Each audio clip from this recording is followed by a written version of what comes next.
Alright guys, welcome back. Once again, I am Hungry Cass alongside me, Spoots, and we'll be bringing you all the action for today. Our next matchup is one of expected victors versus underdogs, I have to say, Yeah. because we do have Ardent Esports going up against Mob Esports, and Ardent Esports it's a new sort of brand if you haven't really been following FSL Philippines. hmm But overall, their lineup has been one that is extremely impressive because they do have a lot of veterans on their side, whereas Mob Esports kind of a fresh team, right? Yeah. Um, in Champions League now, though Mm-hmm. we've actually seen our first affiliates of the day on this broadcast at the very least. So honestly, I think affiliates is still pretty. It's still, yeah. The only thing that they've really changed, like on a heavy note, is just the ultimate with the flamethrower, right? I That's was the gonna only say thing. overrated. Overrated? I, Okay. I I think he's actually pretty weak Okay. with all the. He's gotten nerfs twice in a row Okay. now. That's a lot of damage gone from the champion. I Eh, think, especially if you're gonna first pick him, which okay. I don't think you should. That just leaves a lot of space for counter picks to come in, like the Nautilus, Mm. for example.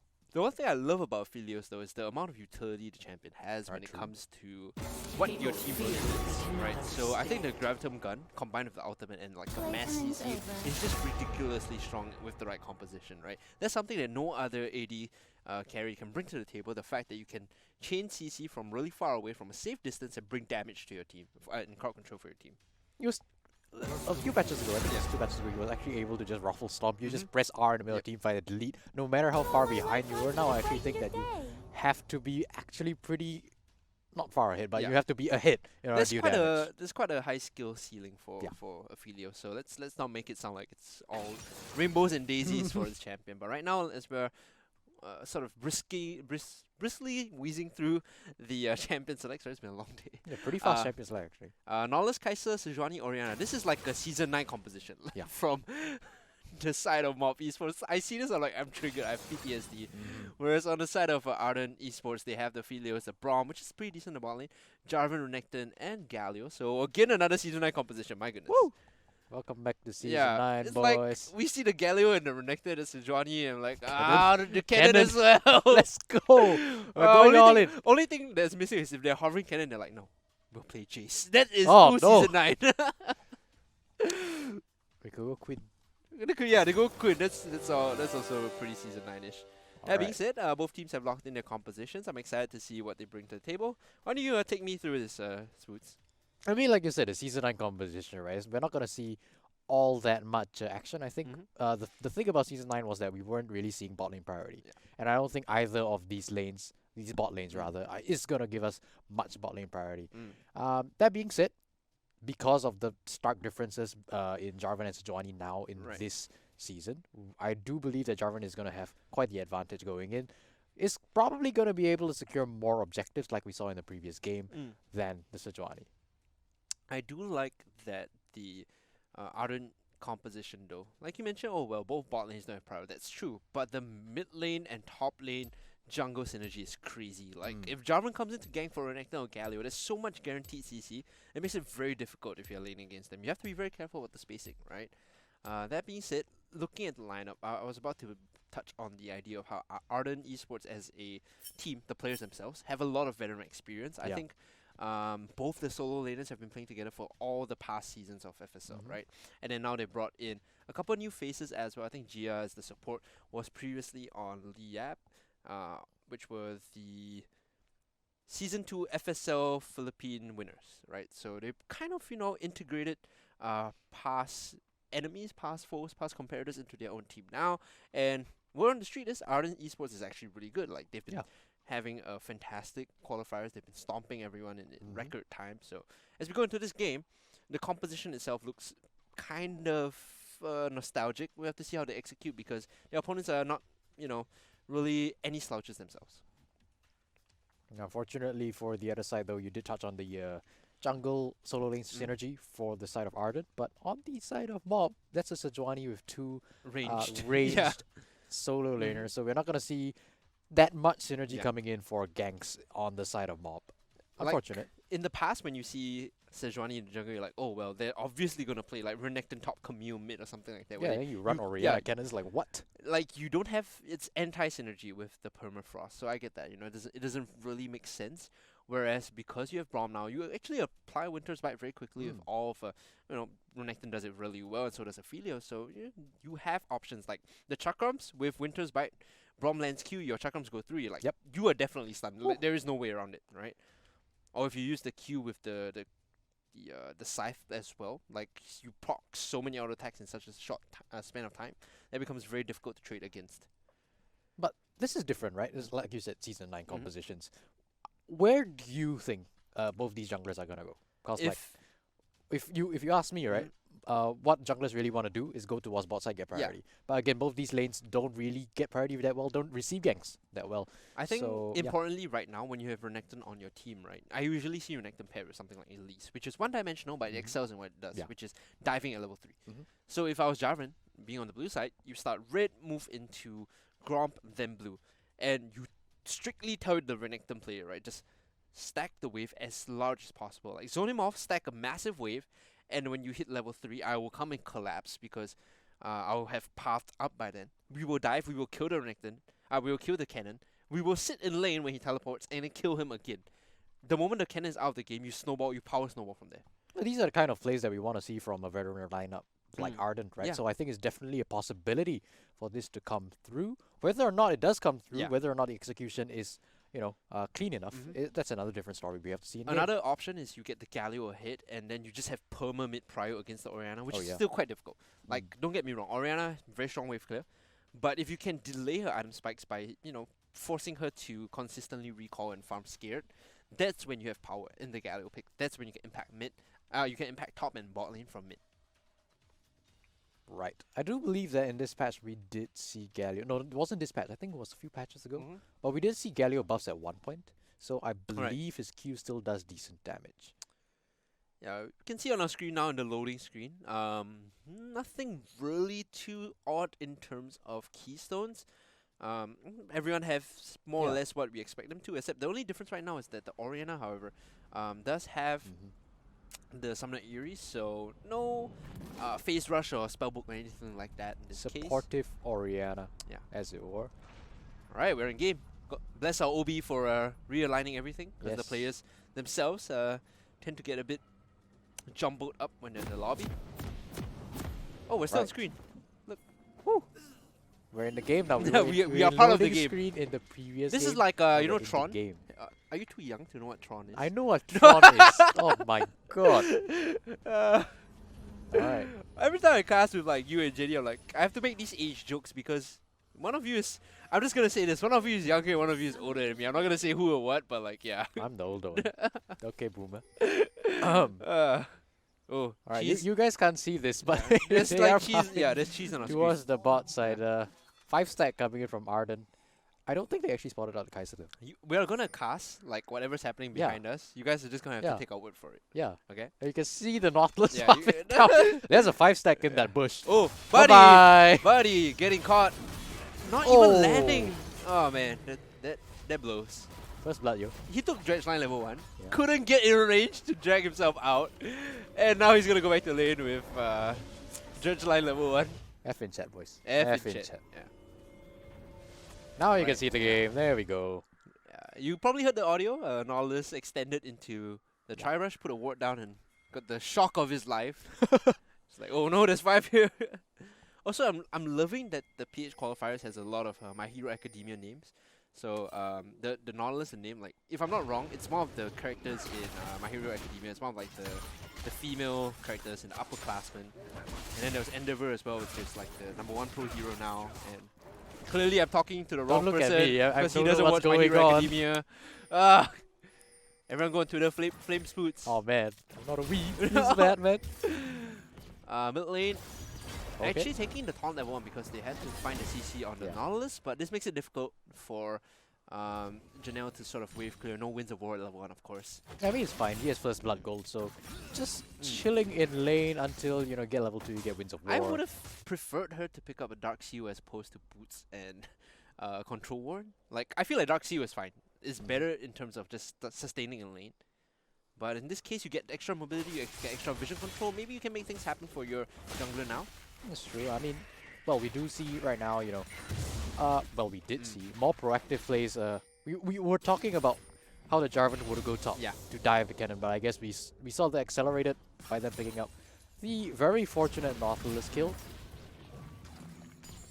Right now, mid lane, actually this wave is stacking, so if Janelle respects it, it will kind of push towards her.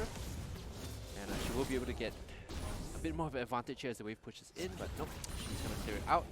Meanwhile, looking at top lane, I wonder how big the wave is. Actually not that big, it's just one stack, so no option. This is the point where, like, level 3, right, you stack 2.5 waves, you can force the gank.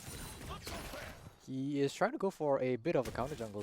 Not actually sure he's trying to jump in. Oh, that's a hook. Hook in the bot lane, actually putting up the wall so Unbreakable is stand behind me, then there you go. Using the scythe, very quickly proccing the Winter's Bite procs and stunning her up. Frustratingly hard to deal with because there is no clean reply for that. Yeah, pretty decent damage on the Nautilus coming down from the side of Ardent. Jarvan here actually gonna get spotted out by that ward, so they do have vision and information on where the jungler is. We're gonna see a trade of Scuttle Crabs, top for bot, as both junglers pretty happy with the trade. He actually swept the ward in the river out, so right now the cannon has no information on where the Jarvan is. Sure, you have an inkling considering, oh, Jarvan took top Scuttle Crab, therefore should be on the top half. But you have to respect this right now. If you're the cannon, you can't overextend. You have to kind of be very careful about how you position in the lane. If you walk up to take an unnecessary trade, you will get ganked.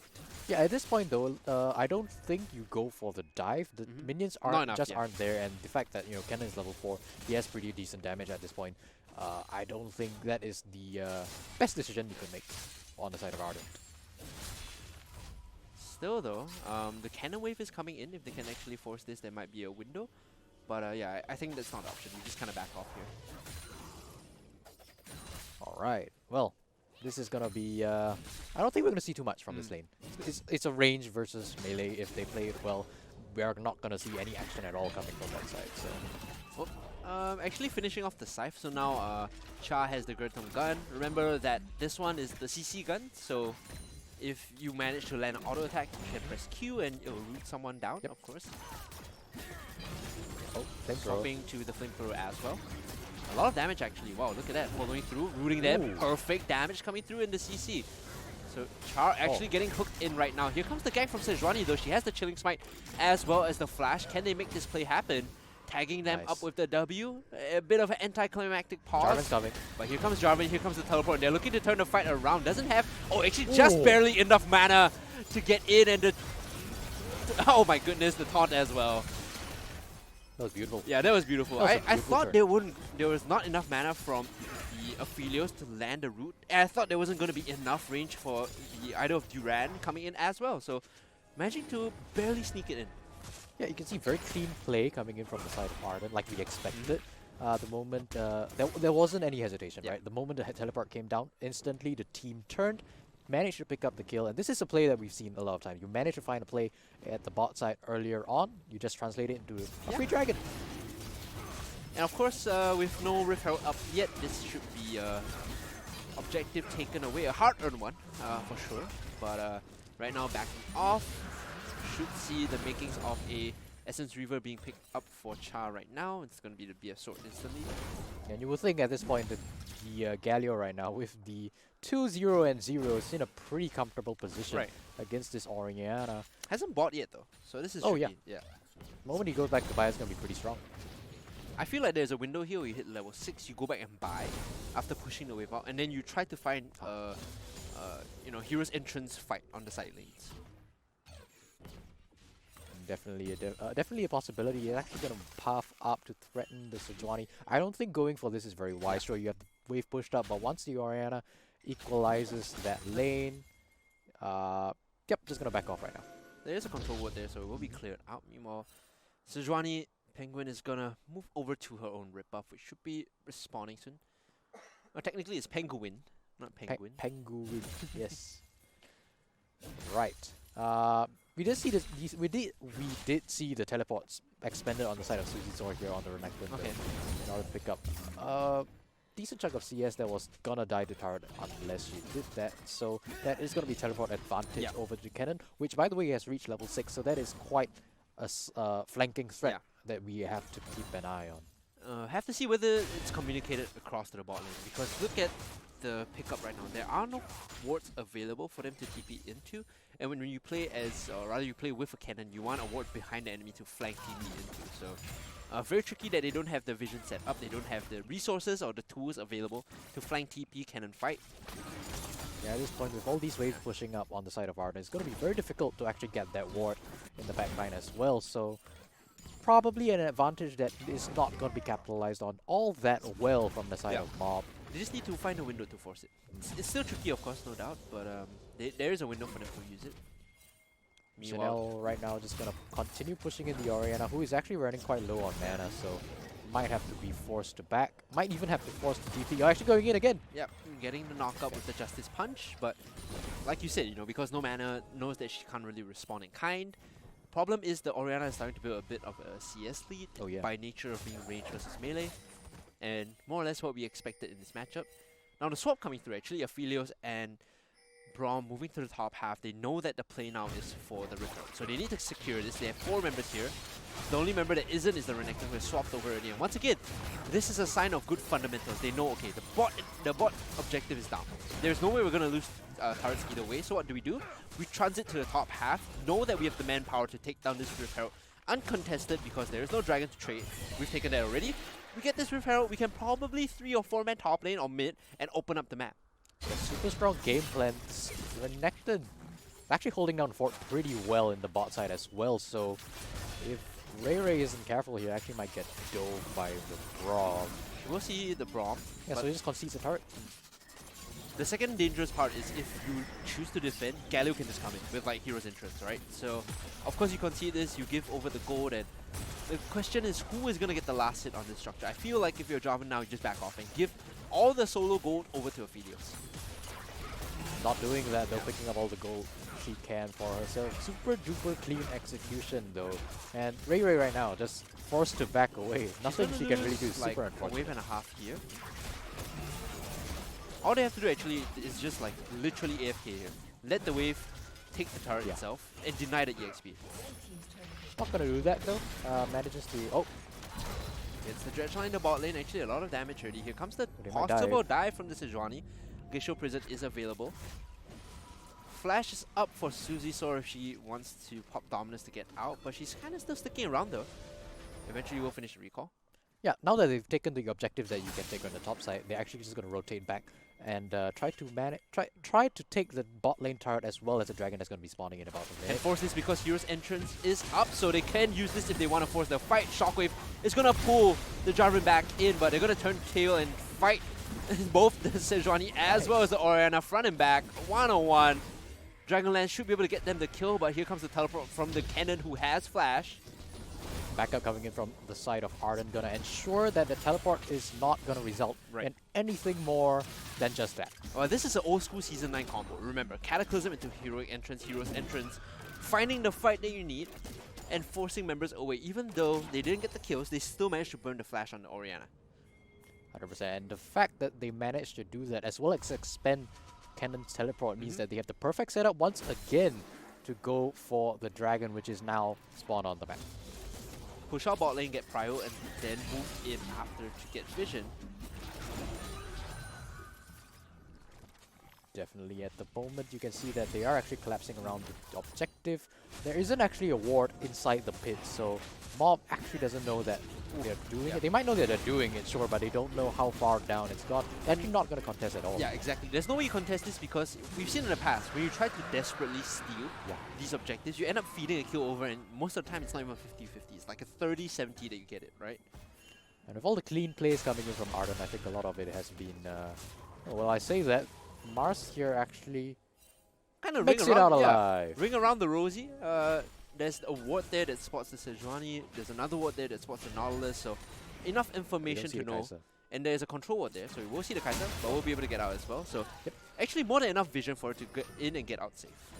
Very nice play coming from Ardent. Even though it was just for a Grom. They're going in again though. Depth charge on top of their Aphelios. They're looking for the Shockwave, a good counter flash, and meanwhile the teleport coming in, actually landing multiple knockups here, and here comes the damage. Here comes the reinforcements. It's the Galio coming in. They've managed to find a kill on the Sejuani, but they trade the Jarvan across, and now who is the next focus? It could be the Nautilus going down. Cha actually managing to land auto attack, will get the kill there. And at the end of it, it is 3 members picked up by Ardent who respond perfectly in that fight. Yep, perfect response from Ardent, like you said, coming in and perfectly just cleaning up a bunch of kills on the bot lane. What is this top? Suzy saw now having to flash away, actually using the dominance a bit too late there, getting caught out by the damage. Meanwhile, Ray taking a lot of minion aggro, falling quite low. Tell a lie, actually a teleport earlier, I called it as Renekton, it was actually the Galio that arrived. Of course, the Renekton's teleport was available, so it was a 50-50 there. Alright, at the end of the day, that's a 3k gold advantage for the side of Ardent, so they're looking pretty comfortable right now, 12 minutes into the game. Interested to see what the game plan will be from here. Probably more dragons though. We'll find the Nautilus here first, so I don't think they want to trade this. In fact, we'll just flag and drag out. Now, items being completed is important because you can see that Rojeb is actually moving towards the Stormrazor on Kai'Sa. Quite a ways away, of course. Doesn't even have the components, the full components yet, much less the recipe cost. Yeah, Cha here already has Essence Reaver, so yeah, pretty far ahead is this Aphelios. 2-0 and 3, we saw the power of the Moonlight Vigil Infernum earlier, actually chunking the back line. We've talked about how it's been nerfed, but the utility and the damage value proposition is still there, you know? That's right, especially when you get a hit. Aphelios is still gonna do a chunk of damage. If they stack up, you can round them or corral them together with Cataclysm. There's still value there, don't get me wrong. Alright, we are gonna see a bit of map movements coming in from Ardent, though. They're going in for the Orianna once again. Awesome taunt. Winter's Bite not connecting, though will manage to land a stun with the Ruthless Predator and the knockup with the Glacial Fissure. That's all she wrote. A flash from Janelle to get out safe, but at the end of it, overall, they still find a kill and they translate that into turret plates. Yeah, when you're this far ahead, expending so many flashes for the Orianna might not be the best thing in the world, but that does leave you with a 4v4 now that the Galio has actually backed away. But turret plates are gone, so nothing for you to really see. They're still pinging into the jungle. They see Penguin kind of sitting on the side. They want to get the vision down first and foremost, and then see how they can play into controlling the top quadrant. Yeah, Rift Herald is going to be spawning fairly soon as well, and the fact that they do have their bot lane ready to rotate up towards that top side, again, just speaks volumes to how cohesive this team is once again. Right, so finally pick up the Stormrazor, and here comes the Cannon into the play in the bot lane. Slicing Maelstrom is available, but Suzy Saw actually buying a lot of space. And remember, now that Cannon and Kai'Sa is here, Rift Herald should be up for the taking. You should be effectively walking in, putting vision down with no fear because you have the manpower. But it's just that the ladies of Ardent aren't really in position just yet. I feel like we've seen this Renekton get collapsed on a lot now, but still deathless, so it's super slippery on this Crocodile. The Slice and Dice doing wonders and disengaging. There's a ward that will be cleared out, the control ward from Ardent. Gives them complete control over here. Just as I say that, the control ward from Mob is here as well. Now remember, 4 members here, they're waiting for the play to happen. Even though there is a blast cone over there, I highly do not recommend going over the wall, Penguin. In fact, just concede this and that's the right play, because when you get desperate for the steals and when they've pulled the Rift Herald all the way out, it's almost a suicide attempt at stealing the Rift Herald. Look at this, they do have a bit of an inside track going into the mid lane. This turret should not be long for this world. This is just going to be opening up the map even further for the side of Ardent. Keep your eye on Penguin on the flank, might be going in. He does. They're actually looking to force this fight. Penguin goes in alone. Meanwhile, Janelle's off the back alone as the Galio. Here comes the Infernum. Look at that pop! Nigeria now is the target, having to back off. Necton arriving in the fight. Remember, there was a teleport advantage, so coming in and actually helping impact the team's success here, whereas Ray having to walk up individually, looking for the Slicing Maelstrom. Still actually flashes forward, but the hero's entrance knocks them all up. Can they turn this fight around though, as Cha is still kiting? The lifesteal is too good. One more auto attack will be able to finish off, but not in range to do so. Penguin is a little sad right now. As they clean up their fight, they find the ace and they juggle the aggro perfectly. Yep, juggling the aggro perfectly and enables them to basically clean up the entire fight. The idea of the flank coming in from the cannon was basically quintessential cannon play, right? Yep. Unfortunately, it was just not strong enough. Too little, just got popped by the entirety of the Ardent squad, and there's just another dragon going on to the side of it. Going on to their side. Third dragon of the game now, and the next one is going to be Oceans all the way. And man, is Ocean Drake busted. Ocean Dragon, best soul. Yeah, I personally think it's the best soul to get, especially if you want to siege, just because every time you do damage, you heal, right? How is that like fair? I mean, yeah. I can't rebut this. I cannot rebut It this. is not. That is the answer. It is Yeah. not fair. Resetting now. Looking at the items coming in, we see earlier the prototype was completed by the Galio. Now moving towards the Zhonya's Hourglass as well. So this is going to be a frontline Galio that's going to be soaking a lot of damage. Of course, we saw in the previous fight how she just literally jumped in, Yeah. put up the taunt, and was like, "Come at me, guys. See what you can do, because I am more than tanky enough to soak the damage." Mars has been in this bush like 3 times now. It's looking pretty spicy. It does spot out as a Johnny though, so it does make the wiser decision to just back away and not try for any shenanigan dives. They're still looking for the collapse. They have the CC of the Gravitum gun. Back. Marcy coming through. We'll find the Sejuani here. Actually, a 4-man collapse. Remember that Janelle is here as well. Hero's entrance isn't available, but they might be able to pick up the kills before anything happens. Here comes the stopwatch with the slicing maelstrom, looking for the shockwave. Barely enough damage to do anything. The collapse was a huge success there. Penguin and Ray Ray go down. Yeah, and these are the bot lane dives that you like to see coming from cohesive teams like Ardent, like we have been talking about this entire game. But the fact is still true. They've been playing as a unit. They've been doing it very well. And the goal, 6k now in difference, just speaks volumes further to that. Collapsing onto the mid. They have the inside track, but no minions to speak of, so it becomes very tricky. Like I said earlier, Char still has the ultimate, has the Gravitum gun, so that's on-demand CC if you need it. Then swaps over to Crescendum and we'll pop out the little turret to help siege. Yeah, more turrets coming in for the side of Ardent. 4-0 right now. They're looking pretty comfortable just walking around this map. She has 40 stacks of 40 ammo, 14 left on the Gravitum. Yeah. Okay, you don't want to be in this choke point if you're mob. Orianna. They're like baiting her in. They're like, okay, we have a ward here. You can check this if you want, but we will kill you if you overextend. Very cheeky. Yep. Yeah, the reason why I say it's important to keep an eye on the Gravitum gun is because it's a great clean way to start a fight as well. Yep. You throw the Moonlight Visual, you pop Q, that's when you land a stun, but she's going to expend all the ammo and there won't be that clean of a way to start the fights anymore, apart from a Jarvan opening up. Alright, and you saw the baiting of the Orianna there, the pushing back of the entire mob squad, just really enabling Ardent to pick up the top turret as well. Super clean pickup of another huge objective without even so much of a fight. Right now, 8-0-3 is the Galio, 4-0-8 is the Aphelios. Both Janelle Cha as well as Suzy So are having great games. Like we were talking about earlier, the solo laners of this team kind of having the experience of multiple FSLs under their belt, and it's starting to show. The calm, collected, systematic play is showing in this game. So right now, Baron is starting up. You see the few pings coming down from it. Jarvan jumping over the wall. I don't think he's going to start it, but definitely a real possibility when you're on the side of Ardent and you have so much damage already packed into your kits.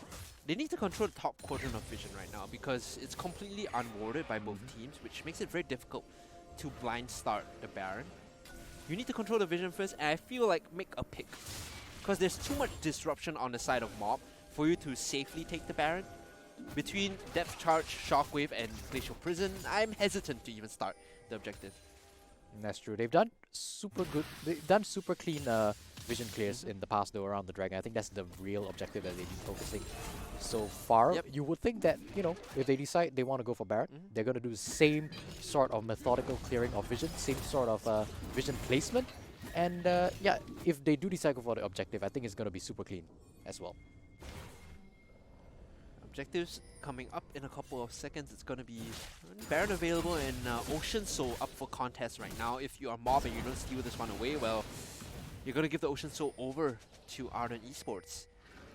30 seconds is the timer. Remember, there is a pit behind, excuse me, rather, a control wall behind the pit. Surprised they haven't cleared it yet. Maybe they are leaving it up because they want to bait people in. They are still committed to this. It's down to 10,000 health. Sejuani is now arriving. Nautilus putting a ward across the wall. Orianna is already here. And like we said, Shockwave, Glacial Prison, and Depth Charge are all key tools they can use to disrupt this attempt. Teleport Flash is coming in available. for Teleport coming in. Rather, teleport is available, hasn't really been used there. It's down to 2,000. Can they do anything? Here comes the cannon. They're holding it, they're pausing. It's down to 1,003. Can they get this though in time? The shockwave coming through. They managed to steal it away. Here's the problem. Because the slicing maelstrom is in the fight. Can they kite this one out though? The damage might be enough here as Char is just moving around and life stealing off Penguin. Here comes the root as well. All eyes on the Aphelios, the damage coming in. Here comes the heroes entrance to buy space. They managed to keep Char alive once more, and with that, the Aphelios is just popping off. Najiri, you're the last member alive, and even though your team has stolen the Baron, the fight still belongs to Ardent. Low health bars across the board. They committed way too long to that Baron, and for a second it looked super sketchy for the side of Ardent. Mob looked like they were able to pick up that fight, but at the end of the day, the arrival of the Renekton and the ability for the Aphelios to just deal damage untouched just allowed them to continue snowballing with the damage they already have, and they managed to pick up a victory, even though they do, again, lose the Baron. The lifesteal was absolutely nasty there. Like, the amount of health she got back just from autoing with the scythe and giving herself the heal, you could feel like it was always in range of dying, but just dancing on the edge of it. Well, good play from Sejuani stealing that Baron, though. I mean, definitely delayed the game plan that Ardent might have had for at least a few more minutes. They are going to pick up the Ocean Soul here without much contest. So they are still in a pretty strong state. There is no way that they can contest this, like you said, because Orianna's on the top side. The one lucky break that they have for themselves is that Najiri has the Baron buff on her. So this kind of buys them, 2.5 minutes left of Baron power play time where they can kind of, reset the waves and make use of Baron buff. Okay, resetting the wave. I'm interested to see what the game plan is from Mob, though. I mean, at this point, you're so far behind, you've managed to pick up Baron.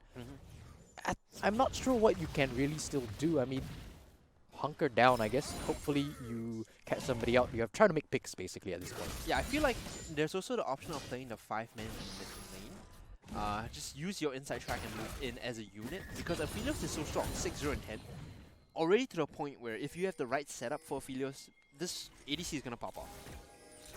Yeah, I think it's already popped off. It's already popped off, but it just gets systematically worse right now. You can see Char does so much damage. Doesn't even matter, popping the backline with the chakrams, and right now Najiri is going to die because of the mistakes of her AD carry. Sure, Rojev gets out, but they will find the Nautilus, find a pick like you mentioned, and walk it in mid lane. Here comes the Cataclysm, catching 3 members actually with the hero's entrance as well. The knock-up. Here comes Char with the damage on the backline. A great taunt by the Galio. Keeps them all in place for Char to just right-click them to death. They don't have the wave, so they can't finish off with this push. So they can move it to the top side, move to take the top inhibitor at least. Yeah, Ardent just walking it into the base, just forcing all these different plays. I mean, basically they're saying, hey, okay, you can have the Baron, but we're going to take your base. Things could have been a lot worse if there was a Moonlight Vigil from Aphelios that went on the Chakrams, which really doesn't do all too much. I feel like if it was a Gravitum or Infernum Moonlight Vigil in that choke, that game might have been over. Yeah. Okay, as it stands though, 2 inhibitors down. Nexus Tower still standing for the side of Mob. You have to think there's not much they can do at this point. Oh yeah. I mean, stay in base, try to clear waves, try to delay the end of the game as long as you possibly can. Hopefully Ardent makes a mistake for you guys to come back.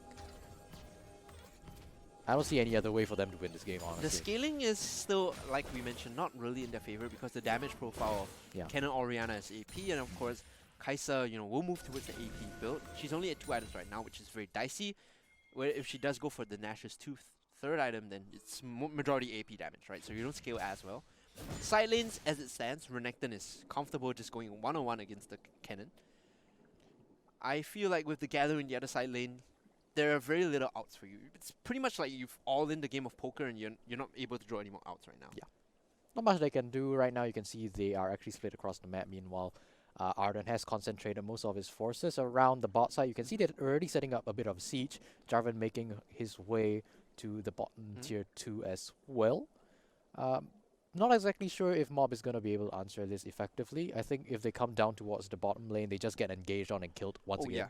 Like, the Ardent composition right now, because they're this far ahead, they can actually just brute force fights. Like, not even kidding, brute force. Yeah. Galio can flash in taunt, Protobelt, do the whole shebang, and just pop Zhonya's and wait for the rest of the team to come. Yeah. I mean, turret, even diving on the turret, right? Doesn't even matter at this point. You're just so tanky. You can just go in, do whatever you say. Like you said, brute force. Waiting to dot the I's and cross the T's right now. There's a bit of a pause, a technical issue as it were. Hopefully it comes, or at least is resolved soon.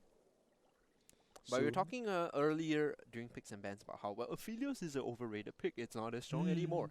But now that you get a hit, you see like the value and the utility of this champion. And I feel like that's why in the LCS and LEC, these regions still understand that Aphelios is, even though you fall behind, you still have Graviton. You still have on-demand CC. You can still wave clear and scale. And you do scale better than most of the current meta ADCs.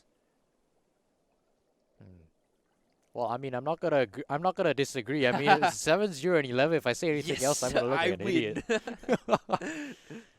Well, I think it does come down to the veterancy of these players, right? Nothing against Mob, but you know they don't have the sort of experience that Ardent did bring to the table. Like so when they took Dragon, they immediately rotated top to take Rift. I was like, yep, that is super clean. That's a veteran move, right? Yeah. You understand that, okay, bot lane might be even, but if we get the right timings on the waves and we just walk, we don't lose anything.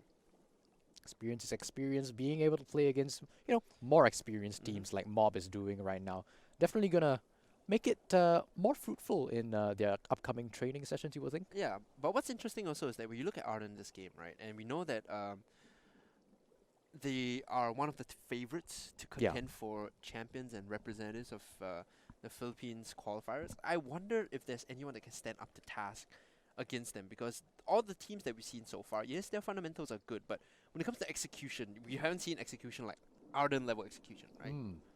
What they did today was extremely clean, like in this game at least.